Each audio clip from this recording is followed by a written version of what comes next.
السلام عليكم ورحمة الله وبركاته. إن الحمد لله نحمده ونستعينه ونستغفره ونعوذ بالله من شرور أنفسنا ومن سيئات أعمالنا. من يهده الله فلا مضل له ومن يضلله فلا هادي له. وأشهد أن لا إله إلا الله وحده لا شريك له. وأشهد أن سيدنا ونبينا محمد أرسله الله بالحق بشيرا ونذيرا وداعيا إلى الله بإذنه وسراجا منيرا.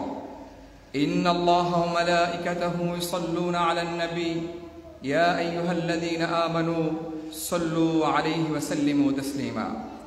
اللهم صل على محمد وعلى آل محمد كما صليت على إبراهيم وعلى آل إبراهيم إنك حميد مجيد. اللهم بارك على محمد وعلى آل محمد كما باركت على إبراهيم وعلى آل إبراهيم إنك حميد مجيد. الحمد لله. الله تعالى দরবারে লাখ কোটি শুকরিয়া যে আল্লাহ তাআলা আমাদেরকে পবিত্র একটি জুমার দিন জুমার সালাত আদায় করার জন্য মসজিদে খুতবা শুরু হওয়ার আগেই আসার তৌফিক দান করেছেন। এজন্য সবাই বলে আলহামদুলিল্লাহ।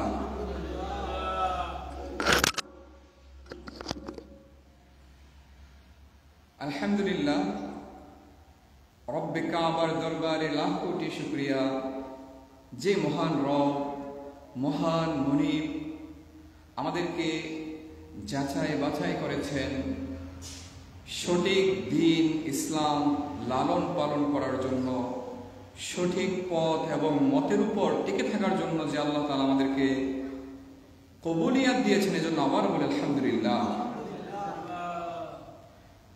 সম্মানিত হাজিরিন, আজ আমরা যদি লক্ষ্য করি যে এই পৃথিবীর মাঝে, এই দেশের মাঝে, এই সমাজের মাঝে হাজারো লাখো কোটি মানুষ আছে। এক একজনের ধর্ম এক একটা, এক একজনের মাসলাক এক একটা, এক একজনের দল এক একটা, এক একজনের মত এক একটা।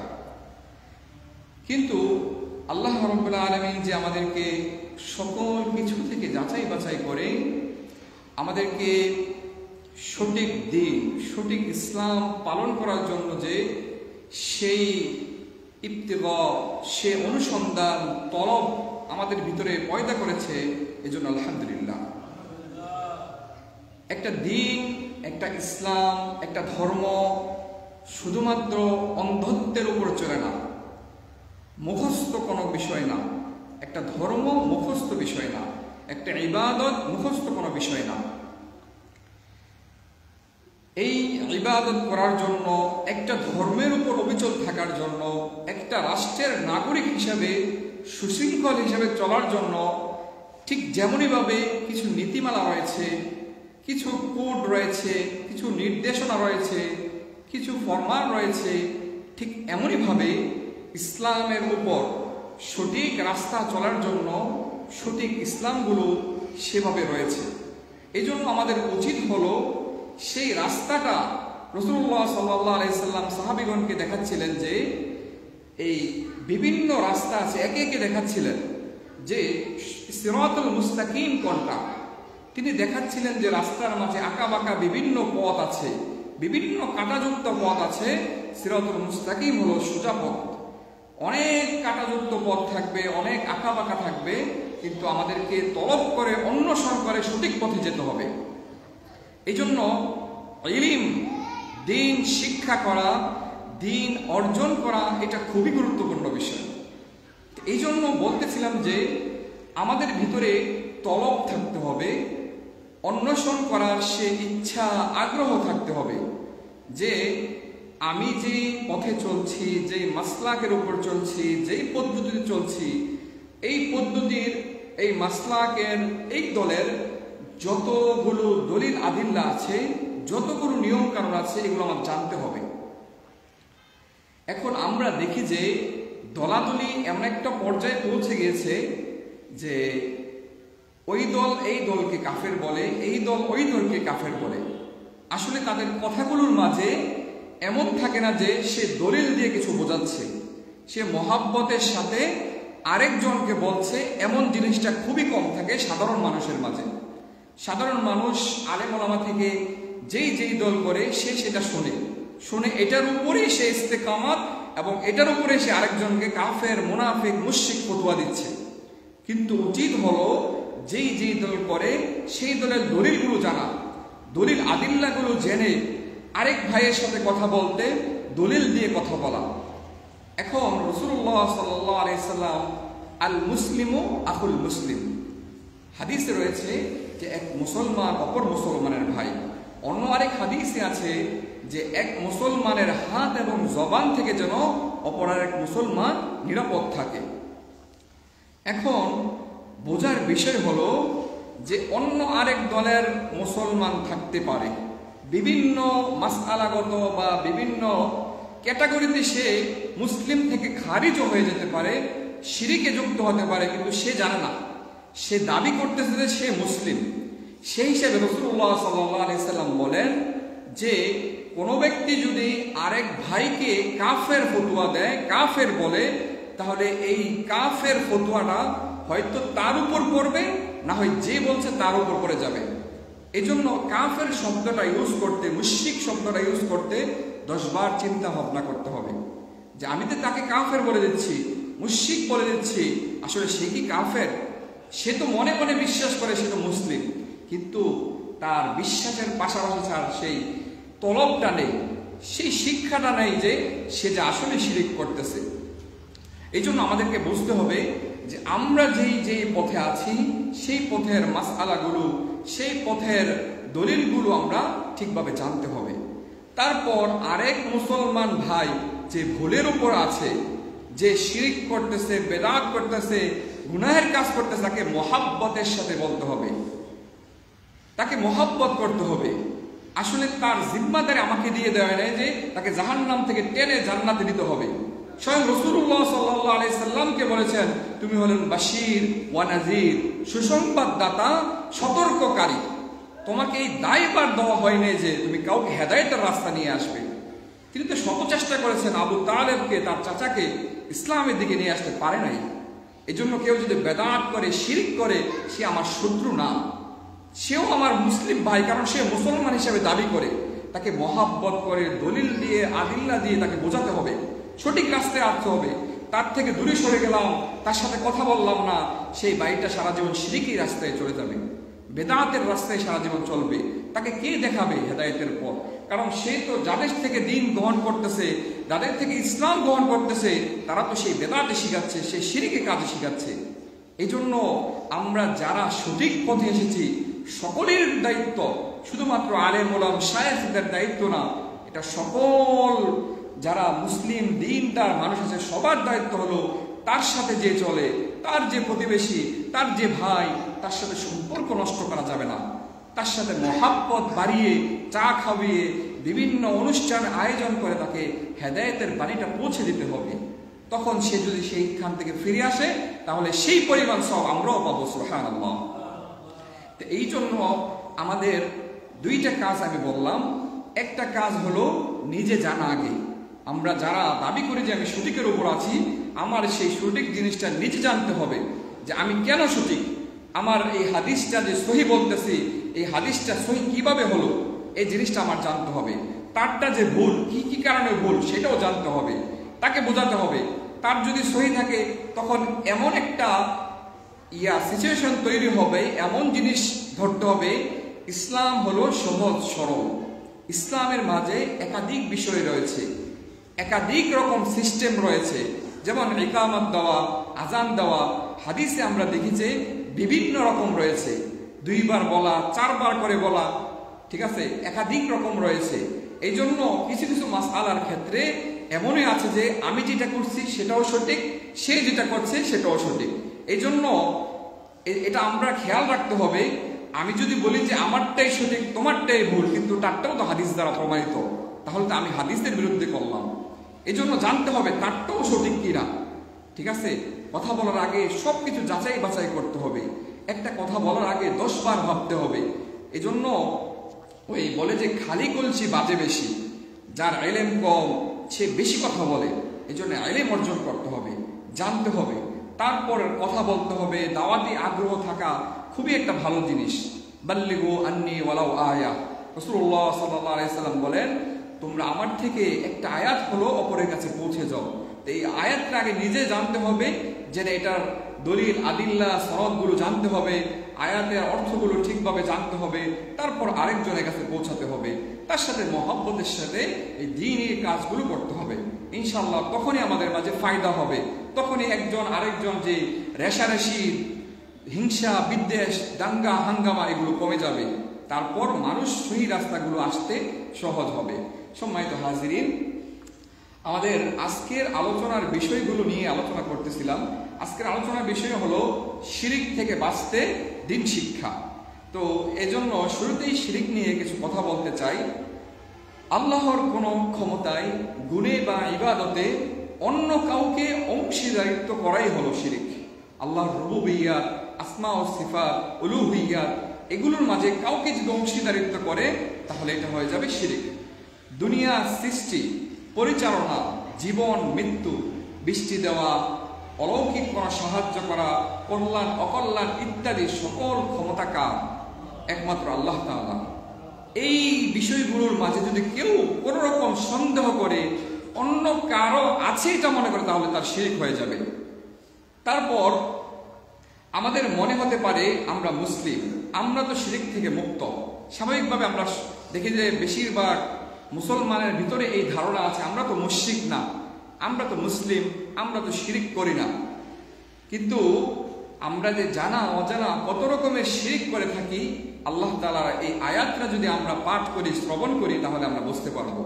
আল্লাহ তাআলা পবিত্র কালামুল্লাহ হাকিমে বলেন, আউযু বিল্লাহি মিনাশ শাইতানির রাজীম, বিসমিল্লাহির রহমানির রহিম, ওয়া মা ইউমিনু আকসারুহুম বিল্লাহি ইল্লা ওয়া হুম মুশরিকুন। সুবহানাল্লাহ। আল্লাহ তাআলা বলেন, ওয়া মা ইউমিনু আকসারুহুম বিল্লাহি ইল্লা ওয়া হুম মুশরিকুন। মুমিনদের মাঝে অধিকাংশ এমন আছে যারা মুশরিক, কিন্তু তারা জানেও না।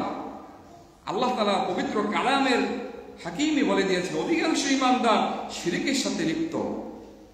এটা জানেও না, জানা অজানায় যে শিরকের সাথে লিপ্ত আছে, কোরআনের সেই আয়াত থেকে আমরা জানতে পারি।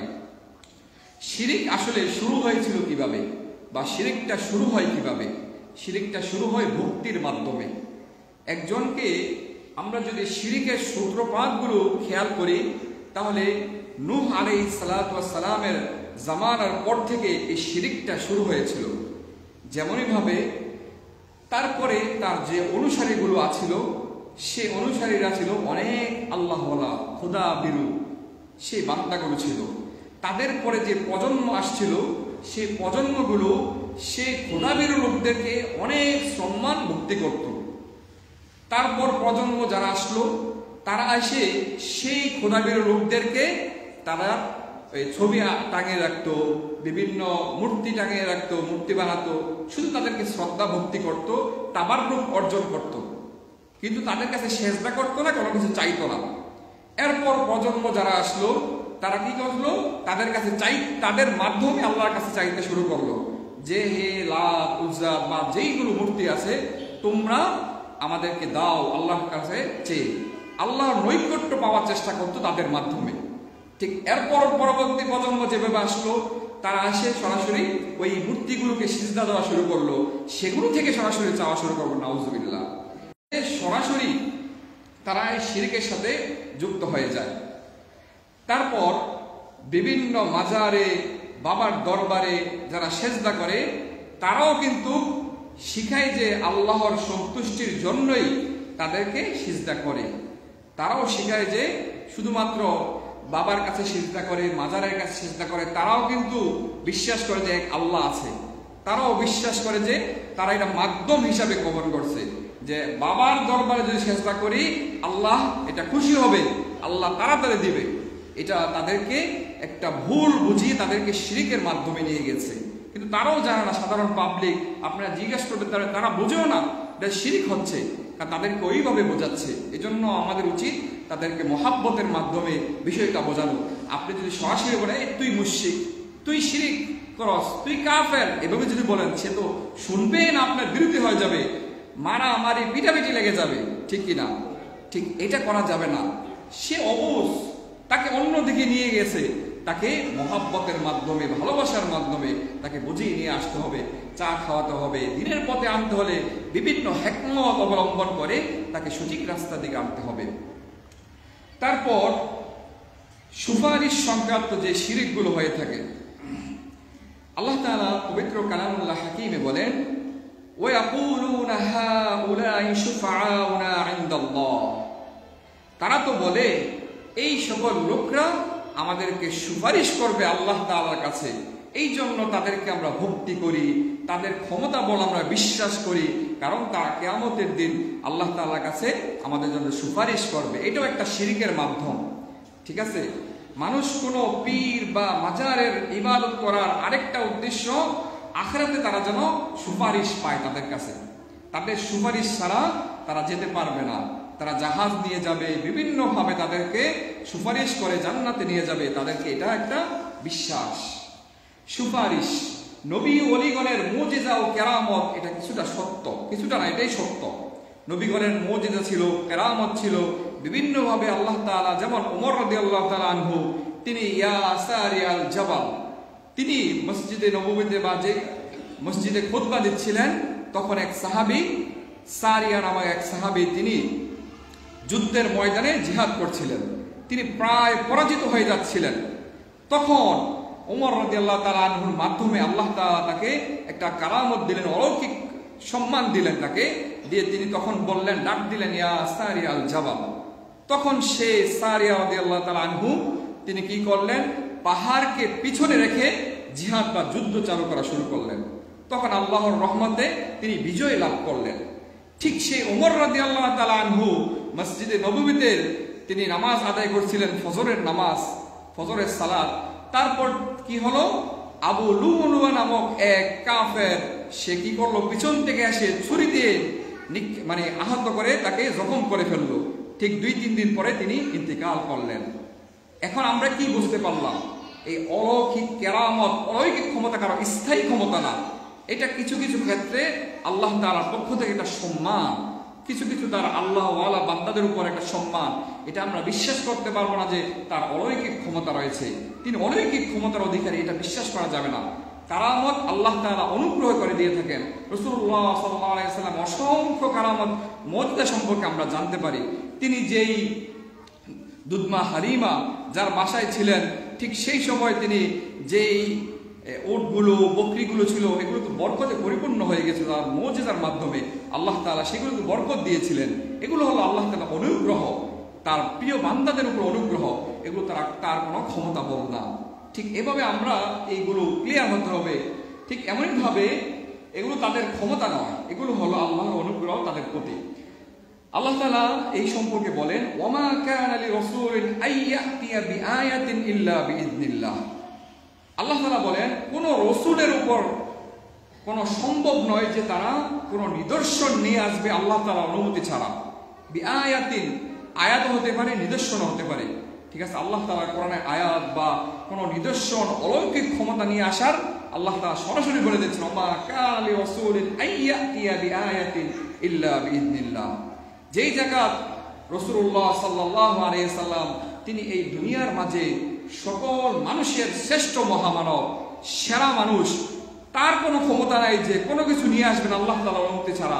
আর অন্যান্য বাবা, পীর, দরগা, তাদের কোনো ভ্যালু নেই, ক্ষমতা নেই। এইটা আল্লাহ তাআলার যদি আমরা কোরআন হাদিস রিসার্চ করি, গবেষণা করি, অনুসন্ধান করি, তাহলে আমরা এই আয়াতগুলো পাবো। আমাদের ঈমান, আকীদা, বিশ্বাসগুলো সঠিক করার জন্য এগুলো যথেষ্ট। তারপর শাফায়াতের বিষয়ে আল্লাহ তাআলা বলেন, লাইসা লাহুম মিন দুনিহি ওয়ালিয়্যুন ওয়ালা শাফি। আল্লাহ তাআলা ছাড়া কোনো অভিভাবক নেই, কোনো সুপারিশকারী নেই। শাফায়াতের একমাত্র অধিকারী হলো আল্লাহ তাআলা। তিনি যাকে অনুমতি দিবেন তারই পক্ষে সম্ভব, কারো কোনো ক্ষমতা বলে সুপারিশ করা সম্ভব না। আল্লাহ তাআলা বলেন, কুল লিল্লাহিশ শাফাআতু জামিআ, আল্লাহ তাআলার কাছেই এই শাফায়াতটা, সকল শাফায়াতের চাবিকাঠি সবকিছু হলো আল্লাহ তাআলার কাছেই, আল্লাহ তাআলার জন্যই। ওয়ালা তানফাউশ শাফাআতু ইনদাহু ইল্লা লিমান আযিনা লাহ, আল্লাহ তাআলা বলেন ওয়ালা তানফাউশ শাফাআ, কোন সুপারিশ উপকারে আসবে না, ইনদাহু তার কাছে, ইল্লা লিমান আযিনা লাহ, আল্লাহ তাআলা যাকে অনুমতি দিবেন না। এর মানে শাফায়াতটা কোনো ক্ষমতা বল না, এটা হলো আল্লাহ তাআলার অনুগ্রহ, তিনি যদি অনুমতি দেন তখন সেই সুপারিশ করতে পারবে।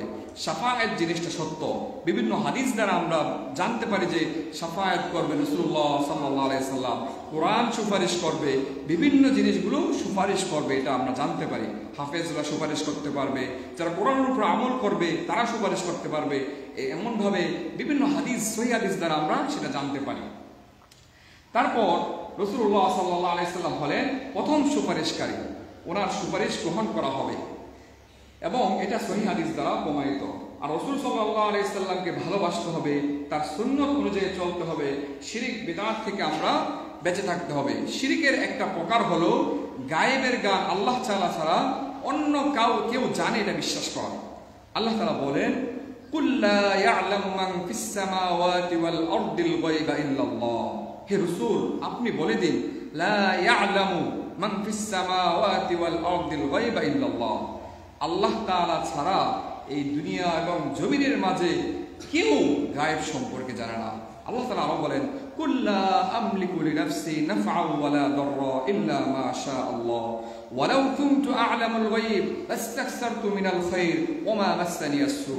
আল্লাহ তাআলা স্বয়ং রাসূলুল্লাহ সাল্লাল্লাহু আলাইহি সাল্লামকে বলেন যে কুল লা আমলিকু লিনাফসি, হে রাসূল আপনি বলে দিন লা আমলিকু লিনাফসি নাফআন ওয়ালা দাররা, আমি নিজের উপকার এবং ক্ষতি করার সক্ষম না, ক্ষমতা রাখি না, ইল্লা মা শা আল্লাহ, আল্লাহ তাআলা যদি না চায়, আল্লাহ তাআলা যেটা চায় সেটাই হয়।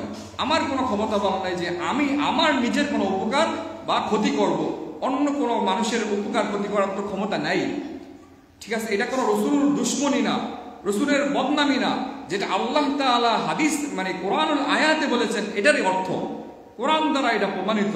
কেউ যদি মনে করে যে আরে রাসূলকে সে ছোট মনে করতেছে, রাসূলের কোনো ক্ষমতা নাই, সে তো নবী বিদ্বেষী, রাসূল বিদ্বেষী, আসলে এটা ভুল ধারণা, এটা জানার কমতি। আল্লাহ তাআলা যেই জায়গায় ঘোষণা দিয়ে দিচ্ছেন এই জায়গায় আপনি আল্লাহ তাআলা থেকে বেশি জেনে ফেললেন, এটা তো ভুল। এই জন্য বুঝতে হবে আসলে আয়াতটা কোরআনটা কি বলা হয়েছে, আপনার নিজের মতো করে বুঝে নিলে হবে না। আপনি এটা আল্লাহ তাআলাই বলতেছেন যে রাসূলুল্লাহ সাল্লাল্লাহু আলাইহি সাল্লাম নিজের কোনো ক্ষমতা নাই যে নিজের কোনো উপকার বা ক্ষতি করবে, তা আল্লাহ তাআলা বলছেন কুল্লা, আপনি বলে দেন। আল্লাহ নবী রাসূলুল্লাহ সাল্লাল্লাহু আলাইহি সাল্লাম নির্দেশ দিয়েছেন আপনি বলে দেন তাদেরকে। যে জায়গায় রাসূলকে বলতে বলেছে এই জায়গায় এটা আকীদাগত বিষয়, এটা ক্লিয়ার থাকতে হবে যে রাসূল যে এই সৃষ্টির ভিতরে মহামানব, তার স্বয়ং কোনো ক্ষমতা নেই যে তার নিজের কোনো উপকার করা। অলি আউলিয়া গাউস কুতুব পীর বাবা মাজার তাদের তো কোনো ক্ষমতা বলে নেই, সকল ক্ষমতার মালিককে আল্লাহ। তারপর রাসূলুল্লাহ সাল্লাল্লাহু আলাইহি সাল্লাম মুজিজা আল্লাহ তাআলা যতটুকু জানিয়েছেন অতটুকু আমরা বিভিন্ন হাদিসের মাধ্যমে জানি যে ইয়াজুজ মাজুজ আসবে, দাজ্জাল আসবে, কিয়ামতের আগে কি কি হবে, যেই জিনিসটা সবাই জেনে যায় এটা তো আর গায়েব থাকে না। রাসূলুল্লাহ সাল্লাল্লাহু আলাইহি সাল্লাম আল্লাহ তাআলা বিভিন্ন বিষয়তে জানিয়ে দিয়েছেন, এগুলো এখন আমরাও জানি, এটা তো আর গায়েবের বিষয় রইল না, এটা তো প্রকাশ্য হয়ে গেল। গায়েব ওই জিনিস যেটা একমাত্র ব্যক্তি ছাড়া আর কেউ জানে না। যেমন অনেক বিষয় আছে, আমাদের ফয়সালা কি হবে, কে জান্নাতি কে জাহান্নামী, একটু পর আমাদের সাথে কি হবে না হবে, এটা কে জানেন? একমাত্র আল্লাহ তাআলা জানেন, ফেরেশতারাও জানে না, কেউ জানে না। এটা হলো গায়েব। আর গায়েব যেই জিনিসটা হাদিসে এসে পড়েছে, রাসূলুল্লাহ আল্লাহ তাআলা জানিয়েছেন, গায়েবের তথ্য জানিয়েছেন, কিন্তু সেটা আর গায়েব রইল না, সেটা প্রকাশ্য হয়ে গেল। কিন্তু অনেকে দলিল দিতে চায় যে রাসূলুল্লাহ সাল্লাল্লাহু আলাইহি ওয়াসাল্লাম অনেক জানতেন, তাকে অনেক গায়েবের বিষয় জানিয়েছেন, তিনি তো গায়েব জানেন, কিন্তু যে গায়েবটা প্রকাশ করা হয়েছে এটা তো আর গায়েব হইল না, অনুপস্থিত রইল, সব প্রকাশ্য হয়ে গেল, জাহির হয়ে গেল। ঠিক এমনই ভাবে এই বিষয়গুলো ক্লিয়ার হতে হবে। তারপর আল্লাহ ছাড়া কারো উপর তাওয়াক্কুল করা যাবে না, তথা ভরসা, এটা করাও শিরক। কবরে, হাসরে, দুনিয়া আখিরাতে কার উপর আমরা ভরসা রাখবো? আল্লাহ তাআলার উপর। মুসিবতের সময়ও আমরা দেখি যে অনেকে ইয়া গাউসুল আযম, ইয়া রাসূলুল্লাহ, রসুলকেও ডাকা যাবে না। রসুলের আমরা কি করতে হবে? রাসূলুল্লাহ সাল্লাল্লাহু আলাইহি ওয়াসাল্লামকে দুরূদ ও সালাম পেশ করতে হবে, কিন্তু তাকেও ডাকা যাবে না। জিকির করতে হবে কার? আল্লাহ তাআলা। ডাকতে হবে, স্মরণ করতে হবে একমাত্র আল্লাহ তাআলাকে। এই জন্য তাওয়াক্কালতু আলাল্লাহ এবং জিকির স্মরণ হবে একমাত্র আল্লাহ তাআলা। আসলে অনেক মানুষ মনে করে যে আমি যে বললাম যে আল্লাহ তাআলা ছাড়া রসুলেরও জিকির করা যাবে না, রসুলের নাম জপা যাবে না, সে মনে করবে সে রসুল দুশমন। আসলে কি বিষয়টা এটা? আসলে আকীদাগত ক্লিয়ার, এগুলো ক্লিয়ার হতে হবে। আকীদাগত বিশ্বাস যারা আশেপাশে আছে আমাদের অনেক ভাইয়েরা যারা বেরলবি রেজবি বিভিন্ন আকীদাতে বিশ্বাসী, তারা কিন্তু এটা মনে করবে সে তো নবীজির দুশমন। কিন্তু আমি যে কোরআনের আয়াত দিয়ে বিভিন্নভাবে বোঝাচ্ছি সেটা বুঝবেই না। তো তাকে আরো ভালোভাবে তাকে দাওয়াত দিয়ে বুঝিয়ে মহব্বতের সাথে বলতে হবে তার সাথে আমার কোনো দুশমনী না। সে কম বোঝে, এই জিনিসটা তার ক্লিয়ার না, তাকে বোঝাতে হবে ইনশাআল্লাহ। আল্লাহ তাআলা যদি তৌফিক দান করে সেই সকল ভাইদেরকেও যেন আল্লাহ তাআলা হেদায়েত দান করে, সবাই বলে আমিন। সম্মানিত হাজরিন, আল্লাহ ছাড়া কারো নামে নজর মান্নত করা যাবে না। মান্নতের সিস্টেম হলো আমরা কি করে থাকি, মান্নত করার ক্ষেত্রে আমরা এরকম মান্নত করি যে আল্লাহ তাআলা যদি আমাকে এই বিপদ থেকে বাঁচায়, আল্লাহ তাআলা যদি আমাকে পরীক্ষায় পাশ করে দেয় তখন 10 টাকা দেব, 20 টাকা দেব, 30 টাকা 50 টাকা দিব, বা একটা যে কোনো একটা কিছু দান করবো, এতিমখানায় একটা ছাগল দিব, গরু দিব, এরকম মান্নত করে থাকি। কিন্তু মান্নতের আসল সিস্টেম হলো আগে দিয়ে দেওয়া।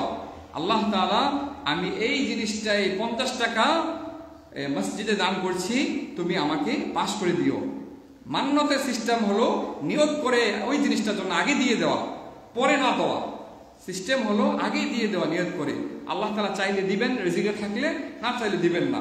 কিন্তু আল্লাহ তাআলার সাথে আপনি চ্যালেঞ্জ করলেন, অঙ্গীকার করলেন, আল্লাহ তোমার লাভ হয়ে যাবে 10 টাকা যদি তুমি আমার দিয়ে দাও, আর যদি না দাও তোমার 10 টাকা লস হয়ে যাবে। এটা তো আসলে মান্নত না। মান্নতের সিস্টেম হলো আগে দান, আরে আল্লাহ রাস্তায় দান করুন, আল্লাহ তাআলা এর প্রতিদান আপনি কিয়ামতের ময়দানে পাবেন, দুনিয়াতে না পেলে ইনশাআল্লাহ। সম্মানিত হাজির, শিরকের আরো অনেকগুলো বিষয় রয়েছে, যেমন অন্য কারো নামে জবাই করা, বিসমিল্লাহ না বলে অন্য গায়রুল্লাহর নামে জবাই করা, এগুলো শিরক। তারপরে মাজারে যারা শুয়ে আছেন তাদের ভিতরে অনেক আছে আল্লাহওয়ালা মানুষ, অনেক আছে ভালো মানুষ। যেমন আমরা আব্দুল কাদের জিলানীর নামে শুনি, উনি তো ছিল সহিহ আকীদায় বিশ্বাসী, উনি কিন্তু সঠিক রাস্তায় ছিলেন, কিন্তু তার যারা অনুসারী তারা ভণ্ডামি করে, বিভিন্ন মাজার জিয়ারত, সেজদা, নারী পুরুষ নাচানাচি বিভিন্নভাবে যে শিরকি কার্যকলাপ, এতে তো তার কোনো অংশ নেই, কিন্তু এগুলো বলেও জাননি। তো আমরা খেয়াল করতে হবে যে অলিয়া গুলো আছেন আল্লাহ তাআলার বিশেষ বান্দা, যারা আমরা ভালো মনে করে থাকি তাদেরকে, তারা অধিকাংশই অনেক ভালো মানুষ ছিলেন, কিন্তু তাদের কবর মাজারের নামে যেগুলো চালাচ্ছে এগুলো তো একটা ব্যবসা, একটা ধান্দামে তারা চালাচ্ছে, এটা ক্লিয়ার হতে হবে। এমন অনেকে মনে করে থাকে যে আমরা যে মাজারের বিরুদ্ধে বলছি, সেজদার বিরুদ্ধে বলছি, ওই অলিয়াদের বিরুদ্ধে বলছি, তাদের বিরুদ্ধে বলছি না। তারা তো আল্লাহ তাআলার ভালো মানুষ ছিলেন, সৎ মানুষ ছিলেন অনেক ক্ষেত্রেই, অনেকেই। আবার অনেক সময় দেখা যায় যে একজন ভণ্ড মানুষ মারা গেছে, তার মাজার দিয়ে শুরু করেছে, সেটা তো আমার ভালো মানুষ বলা যাবে না। কিন্তু যারা প্রসিদ্ধ ছিলেন, যেমন আব্দুল কাদের জিলানী সহ আমরা শাহজালাল, শাহপরান, তাদের সম্পর্কে ভালো ধারণা রাখি যে তারাও ভালো মানুষ ছিলেন যতটুকু আমরা জানি।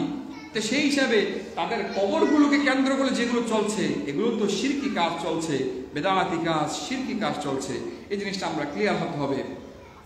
তারপরে কোনো রাশিফলে বিশ্বাস করা, কল্যাণ অকল্যাণ করার কোনো ক্ষমতা আমরা অনেক সময় দেখি যে শনিবারে নখ কাটা যাবে না, শনিবারে চুল ছাটানো যাবে না, মঙ্গলবারে এটা করা যাবে না, এই জিনিসটা এইভাবে করলে এটা হবে, এটা ব্যাড লাক ভালো লাক, এগুলো বিশ্বাস করা যাবে না।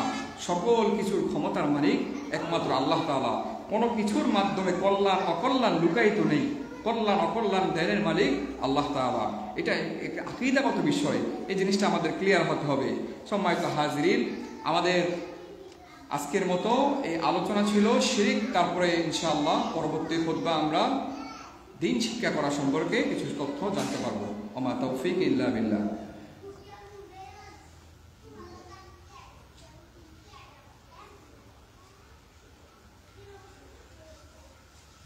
আলহামদুলিল্লাহ অনুসল্লি আলা রাসূলিহিল কারীম, আম্মা বা'দ। সম্মানিত হাজিরিন, আমরা এতক্ষণ আলোচনা করছিলাম যে আমরা শিরক কি জিনিস, শিরকগুলো কিভাবে হয়ে থাকে, এবং এই শিরক বা কুফরি এগুলো থেকে বাঁচার জন্য, বেদাত থেকে বাঁচার জন্য সবচেয়ে প্রয়োজনীয় জিনিস হলো দিন শিক্ষা করা, ইলম অর্জন করা, জ্ঞানটা আমাদের থাকা। আমরা যে সঠিক রাস্তায় চলবো, আমাকে একটা গাড়ি ধরিয়ে দেওয়া হলো রাস্তার ভিতরে, প্রাইভেট কার, হুন্ডা বা যেই কোনো জিনিস, কিন্তু কিভাবে চালাতে হয় সেটি আমি জানি না। তাহলে কি আমি সঠিক রাস্তায় যেতে পারবো? সঠিক তো যাবেই না, উল্টো এদিক সেদিক পরে অ্যাক্সিডেন্ট করে আমার জীবনের ঝুঁকি রয়েছে। ঠিক তেমনই ভাবে আমাদের যে দিন ইসলাম ধর্ম আমরা গ্রহণ করেছি, আমরা সঠিক পথে চলতে যাই, এই জন্য আমাদের উচিত হলো ইলমে দিন শিক্ষা করা, সেই তথ্যগুলো আমাদের জানা। দিন তলাবুল ইলমি ফারিয়্যিদা আলা কুল্লি মুসলিম, দ্বীনি ইলম অর্জন করা প্রতিটি মুসলিম নরনারীর উপর ফরজ। এখন কতটুকু ইলম? যতটুকু ইলম অর্জন করলে হারাম হালাল বুঝে শুনে চলতে পারবে, হারামগুলো জানতে পারবে, এগুলো থেকে বাঁচতে পারবে, হালাল পথে চলতে পারবে, শিরিক কি কি জিনিস এগুলো জানতে পারবে, কুফর কি কি জিনিস এগুলো থেকে বাঁচতে পারবে, ঠিক অতটুকু ইলম অর্জন করা সকলের উপর ফরজ। আমরা এই নবুয়ত, এই ইসলামের প্রথম বাণীটাই হলো ইকরা, তুমি পড়ো। আল্লাহ তাআলা বলেন না যে তুমি ইবাদত করো, তুমি এইটা করো সেটা করো, শিরক থেকে বাঁচো, বেদাত থেকে বাঁচো, আকীদা শুদ্ধ করো। আগেই বলেছেন যে ইকরা, তুমি পড়ো। তুমি সঠিকটা জানতে হলে আগে পড়তে হবে, তোমাকে জানতে হবে, তখন তুমি কোনটা সঠিক কোনটা বেঠিক একটা জিনিস তোমার নির্ধারণ করতে পারবে। বিবেক বুদ্ধি দেওয়া হয়েছে আমাদেরকে, কোনো এই বোক প্রাণী, গরু ছাগল এগুলোর মতো বানায় নেই, এগুলো কোনো জ্ঞান বুদ্ধি কিছু নেই, পড়ালেখা নেই, কিন্তু মানুষ জাতি তাদের সম্মানী কেন? তাদেরকে বিবেক বুদ্ধি দেওয়া হয়েছে, জ্ঞান শক্তি দেওয়া হয়েছে। এই জন্য প্রথমে আমাদের করতে হবে ইকরা। এই ইসলামের প্রথম বাণী, নবুয়তের প্রথম নির্দেশ হলো ইকরা, তুমি পড়ো। এর মানে কি? আমাদেরকেও বলা হচ্ছে তোমরা পড়ো, সবাই পড়ো। বিসমি রাব্বিকাল্লাযী খালাক, যে রব তোমাকে সৃষ্টি করেছে তার নামে তুমি পড়ো, তার জন্য পড়ো। এজন্য আমরা পড়তে হবে। এই ইসলামকে জানতে হলে কোরআন হাদিস পড়তে হবে, জানতে হবে। না জেনে না বুঝে মন খুশি মতো ফতোয়া দিয়ে দিলে হবে না, এজন্য আমরা জানতে হবে।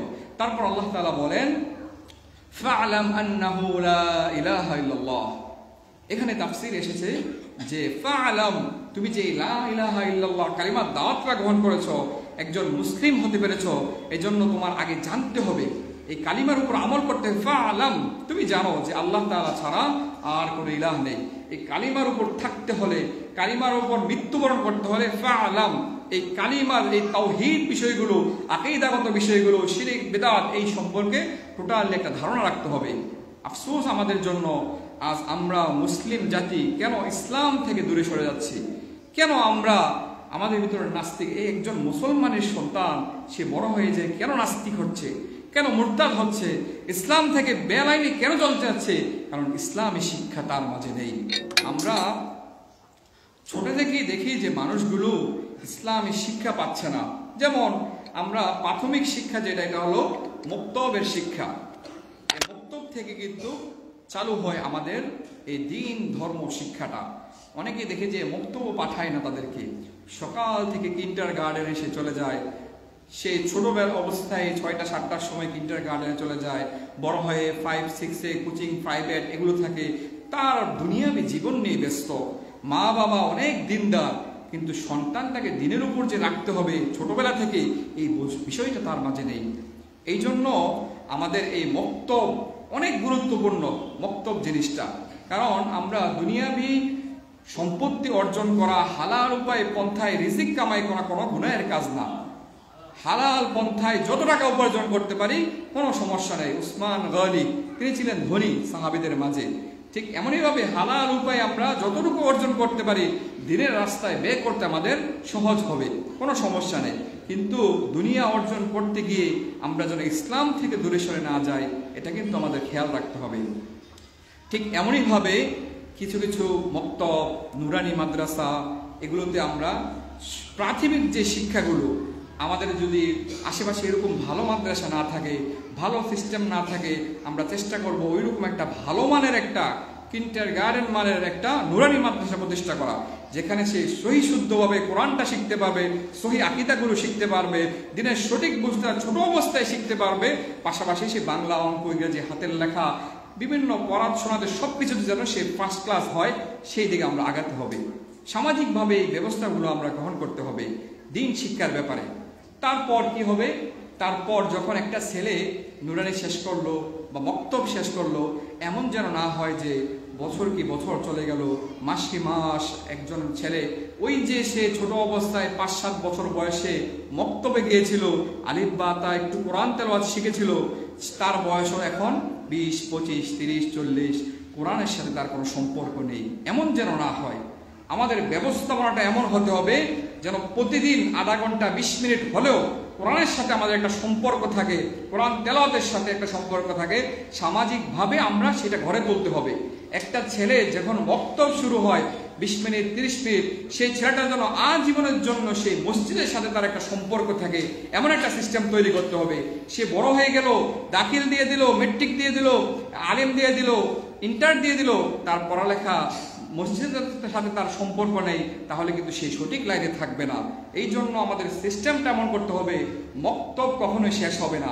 হয়তো ছোট বাচ্চারা যেটা পড়ে সেটাকে মক্তব, কিন্তু আমরা বড়রা যেটা পড়ে সেটাকে দিনই হালাকা বলতে পারি, বা বিভিন্ন আমরা নাম দিয়ে যেন আমরা জীবনের শুরু থেকে শেষ পর্যন্ত মসজিদের সাথে লেগে থাকতে পারি। ঠিক এমন একটা ব্যবস্থাপনা গ্রহণ করতে হবে আমাদের সমাজের মাঝে। তাহলে দেখা যাবে যে যুবকরা যারা আছে তাদের জন্য একটা টাইম দেওয়া হলো, বৃদ্ধরা যারা আছে তাদের জন্য কোরআন সহি শিক্ষা, সহি শুদ্ধভাবে শেখার জন্য, এবং আকীদাগুলো বিশ্বাস, কোরআনের একটা আয়াত, হাদিসের একটা আয়াত, হাদিসের একটা হাদিস, বিভিন্ন কিতাব থেকে প্রতিদিন যদি আমরা একটা 10 মিনিট 15 মিনিট হলো আমাদের সময়গুলো মসজিদে ব্যয় করি, তাহলে এটাই হবে আমাদের জীবনের জন্য একটা ফাউন্ডেশন, এটাই আমাদের আখিরাতে কাজে লাগবে। আমরা শিক্ষা ছাড়া 5 ওয়াক্ত নামাজ পড়লাম, হয়তো অনেক যুবক ভাইরা সপ্তাহে একদিন জুমা সালাতে আসেন, এটা তো হবে না। আপনারা মসজিদের সাথে একটা সম্পর্ক রাখতে হবে।